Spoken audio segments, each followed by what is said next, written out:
for vir à igreja, a gente puder ficar de joelho, e uma vai fazer uma oração de intercessão, e em seguida a gente dá continuidade.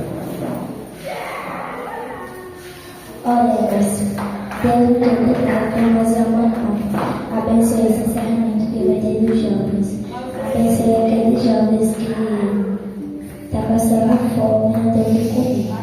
Abençoe a nossa família e a nossa saúde. Abençoe o pregador de hoje e do evento que vai ter lá em Santa Rita hoje à tarde. Em nome de Jesus, amém.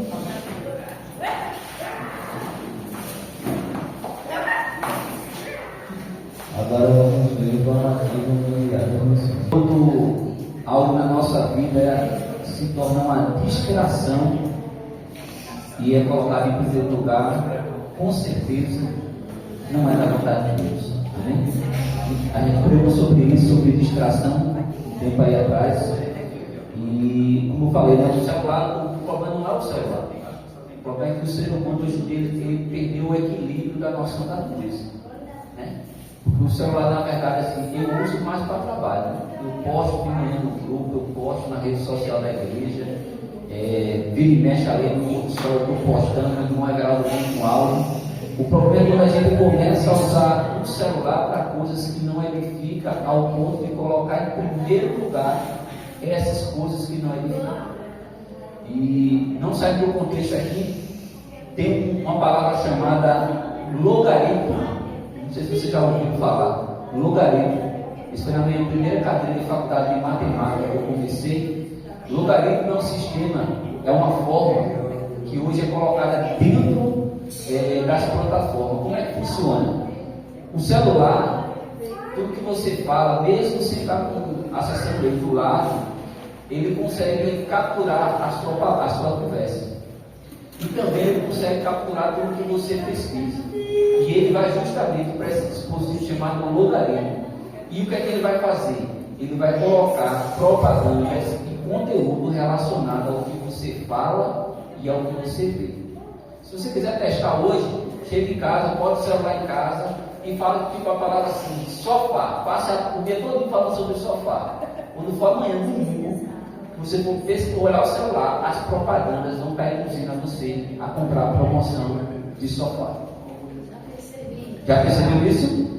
E aí, o segundo tempo, em cima disso aí, isso foi você só falando perto dele, não precisa ligar não, é só falar perto. Se você estiver mexendo nele e for para Semana Jovem, o logaritmo vai nas redes sociais do Brasil todo, onde está falando da Semana Jovem, e vai trazer para você postagens da Semana Jovem. Então você vê que se eu usar de uma forma levada para a parte cristã, é boa, mas se eu levar para a parte mundana, eu me perco.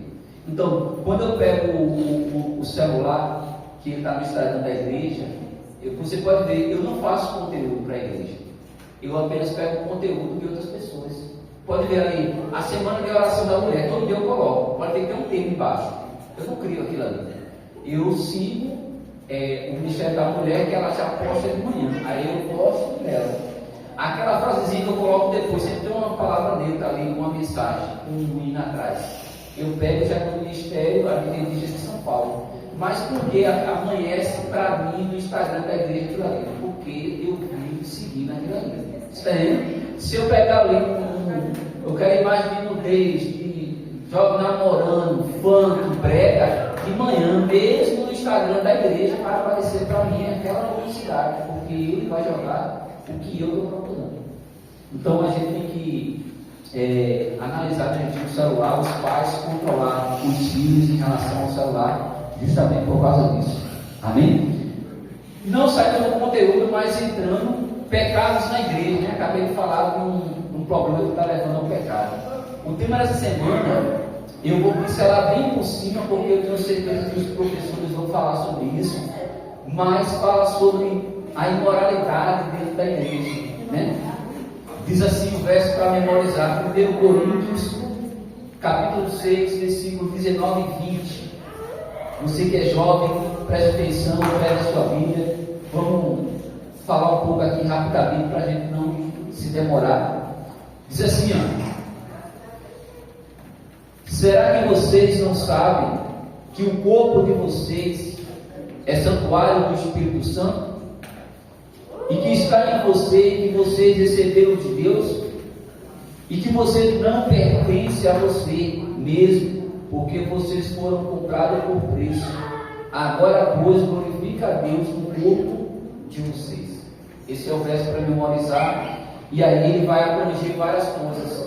Vai abranger aí a sexualidade dentro da igreja, que Paulo encontrou. Vai abranger aí problemas na justiça, mau testemunho, pecado, idolatria e por aí vai.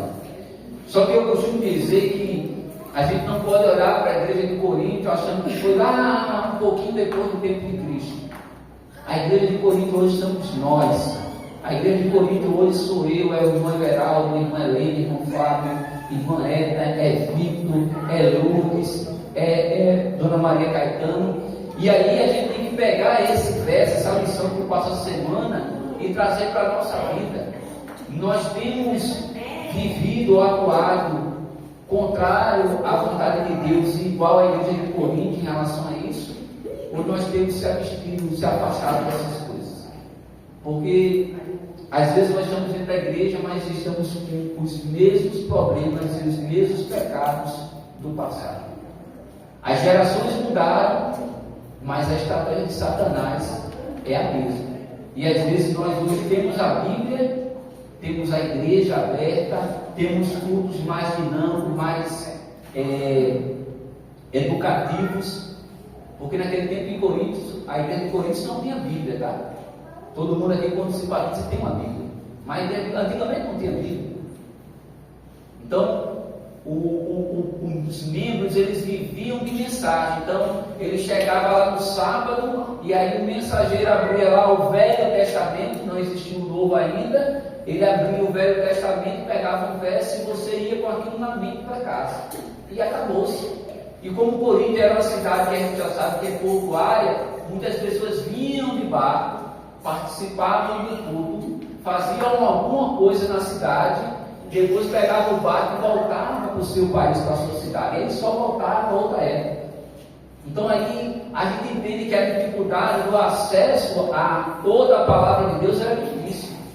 E a gente hoje, que temos uma Bíblia inteira, completa, para cada pessoa. E nós hoje, se você não sabe, irmão, não sei ler, já falei várias vezes, eu não sei ler. É só você, hoje tem vários aplicativos que você clica no capítulo e sai em áudio. O povo de Coríntios não tinha, então vivia lá no adultério. Você vai pegar casos aqui do filho se envolvendo com a esposa do pai, mas ele não tinha Bíblia, não tinha conhecimento, era um culto ou 2 por mês, por semana, ele ia lá em Coríntios. E você tem a Bíblia 31 dias ou 30 dias por mês. Você tem o acesso à tecnologia. Você pode acessar qualquer portal da igreja, vai ter um pastor da igreja pregando. Então, tem pecados do passado que eu hoje penso que eles são inadmissíveis no futuro, porque nós temos mais bagagem. Eu não digo o gentio, o samaritano, que hoje em dia a gente fala que é os mundanos, né? Pessoal do mundo, é o gentio, o samaritano. Eles que não têm costume de ler a Bíblia, não têm acesso, não têm a cultura, ninguém ainda falou para eles sobre a palavra de Deus, mas nós não podemos ficar na situação que estava a igreja de Coríntios. Amém? Eu não vou adentrar aqui nos tópicos, porque é bom que aí o aluno vai se entender ali com o professor, vai conversar, pode tirar uma dúvida. Às vezes não é eu que estou envolvido em sexualidade, mas é uma vizinha minha, é um vizinho meu, é um jovem. Aí você pergunta, interage, porque você vai poder aprender na sua escola, por isso que a escola sabatina, para replicar para as pessoas próximas a você. Amém? E aí, eu terminando esse informativo agora, eu queria ficar todos de pé. Vamos fazer oração para que os professores dêem continuidade a esse café da manhã aí, nessa revisão. Eu vou convidar o Anderson, ele vai orar pelos professores e alunos. Amém? Oremos. Fechando os olhos e oremos. Senhor Deus, abençoe, Senhor, para chegar aqui. Abençoe, Senhor, os alunos. Abençoe o professor. Que ele possa ter momentos da sua palavra para ensinar a aluno